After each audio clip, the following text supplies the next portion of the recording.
I just got done watching the first ever WarGames match from WCW Great American Bash from 1987. How does it hold up? How does it compare to recent WarGames matches, more specifically the 2025 WarGames matches that we just saw this past weekend? We're going to talk about it. Before we do, please make sure you're leaving your like, subscribe, turn on the bell for notifications. Check out my Patreon if you want to see me live react to this match. It's over there, patreon.com/JohnMoonsault. But okay, let's get into it.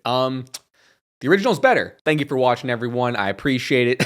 I'm kidding. But let's talk about how watching that original WarGames match kind of made me, I don't know, feel and realize that the current day WarGames matches lack the spirit and feeling of the original. First of all, the top of the cage was closed. Not really something that I think comes into play with anything I'm about to discuss, but it's just the first difference I noticed. But the second thing I noticed is this match had a sense of urgency. It felt like a war between Team Dusty and the Four Horsemen. Dusty Rhodes and Arn Anderson, surprise, got bloody fast and everyone followed. In this year's WarGames matches, there was no blood in the women's ones, and then Punk and Cody got a little bit bloody, and then it went away pretty quickly in the men's one. Now, I don't want to come across as if I'm like, ooh, having blood in it is the end-all, be-all of these type of matches. Right? Not exactly what I'm saying, but I think talking about this paints a bigger picture of the differences in styles these two matches were. I'm going to use this word again, but watching the 1987 WarGames matches reminded me of what the spirit, there's the word, of what WarGames is. It's a war. These two teams hate each other. They want to draw blood. They don't want anyone from the other team walking out of that cage. That feeling felt lost this year. I love this part. In watching the original WarGames match, I noticed that all the participants are around the ring. I loved it. It created such a chaotic and warlike atmosphere. Every team member is waiting outside the cage. They're with their teammates. They're banging on the cage. They're cheering on their teammates inside, clamoring for an opportunity to get inside, eagerly awaiting to join their team within the cell, to beat down the opposition. Now, in the past 2 years, WWE did use the shark cages, which did give a sense of the teams being out there the whole time, right? Now, granted, they were up the ramp a little bit and still had some way to go to the ring, but they were still out there. Now, I've kind of seen some discussion and some discourse this year about the lack of shark cages, how people missed them. To be honest with you, coming from this weekend, I was like, yeah, sure, it would have been cool, but like, I didn't really care. Now, watching this match from 1987, I realized how important it was for the environment and the feel and the spirit of this match to have your team there the whole time. And then what this year's lacked was some more storytelling and camera cuts to the shark cages of the teams interacting with each other. Now, there might have been stories, well, there wasn't. I was going to say there might have been stories lacking for that sort of, I don't know, addition of this match, but I disagree. So now looking back on it, I see why having the Royal Rumble style entrances where everyone is in the back, I see why that didn't help this year's WarGames' chances. Now, speaking of environment and surrounding all of this,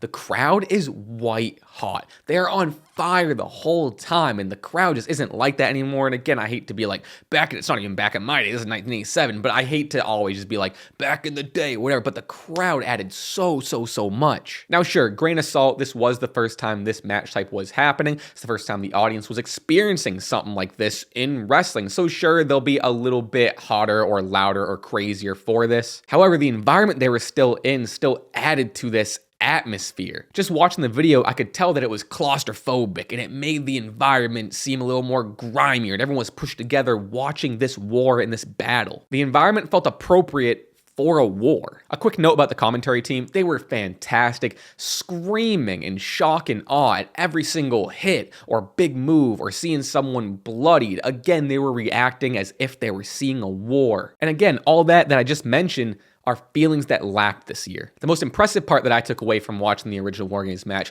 was the lack of outside weapons.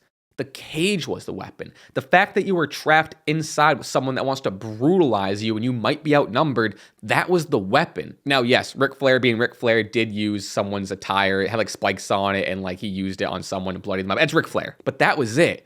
There were no chairs, there was no thumbtacks, there were no kendo sticks, there was no glass, there was no thumbtacks. The weapon was the cage and people's motivation to beat the other team. Point being, the wrestlers in 1987 made this match feel 10 times more brutal, extreme, hardcore than the past handful of years with these WarGames matches having outside weapons. It was impressive, honestly. I really felt it. With all that said, and wouldn't you believe it, the 1987 match was still significantly shorter than the 2025 matches. The entrance came in much quicker, there was stuff happening the whole time, there was a sense of urgency to beat your opponent. And again, and it feels like I'm just dogging on it, maybe that's what this video is, we didn't have that this year. And I'm not a hater of Jey Uso, I'm not a hater of even like, Yeet and running it back. I'm not necessarily a fan of it either, but, and I even hate to call this out, the running it back within the WarGames just doesn't feel in the spirit of WarGames. And now some people will argue, oh, it's like a taunt and he's beating your opponents, he can even like flex on you.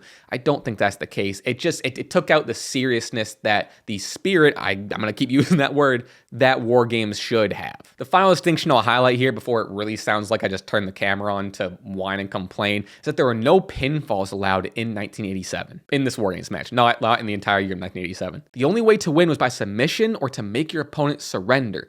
You had to make your opponent, for their team to cost them the win, you had to make them wave the metaphorical white flag. Waving the white flag to give up and call off the war, to end the war. Now look, again, I'm not trying to come off as just like, this year sucked and modern WWE sucks and old is good and new is bad and everything WWE does that's new sucks. I'm not trying to come off like that, and I hope I'm not. And there have been great WWE modern day WarGames matches within the past 10 years. Just look at NXT Black and Gold when they brought the original match back in 2017. Even look at 2022 when they did the Bloodline Focus match. I thought that was very great. But 1987, 2017, and even 2022, still compared to 2025, it's a pretty tough look. It's not the same match. It's not the same feeling. It's not the same, everyone say it with me, spirit, like that horse. Again, there were some takeaways in this year's WarGames, but I guess my whole point of writing this whole thing down and making this whole video is just to express disappointment. And I want the best for WWE and this match type. And when I see what is the watered down version they present us, I'm left pretty disappointed. Like I said, there is a clear soul that a match like WarGames has and the history that it embodies. And if WWE in the modern day of 2025 doesn't want to go that far with the violence or gruesomeness, that's fine. You don't have to. There's other places in the wrestling world to get that. WWE doesn't have to keep pretending or tricking us or whatever that they're gonna put on this level of a match that we are hoping for. But I guess my point is, if you don't wanna have that sort of match and don't want to embody that soul of the match, then don't have the match. No one's forcing you to. Don't have the match. People have been saying take a break from WarGames for years. And maybe it's not that deep. None of this is, I get it. But I guess where I'm coming from is, don't tell us we're going to war and then drop us off at the playground. And that's where I'm gonna end it. That's my 2 cents. Thank you for watching. Thank you for subscribing. Hype up the video. So crazy to say that at the end of this video. Check out my Patreon if you want to see me react to this match live. And until next time, thank you for being here. I'll see you next time. All right, bye.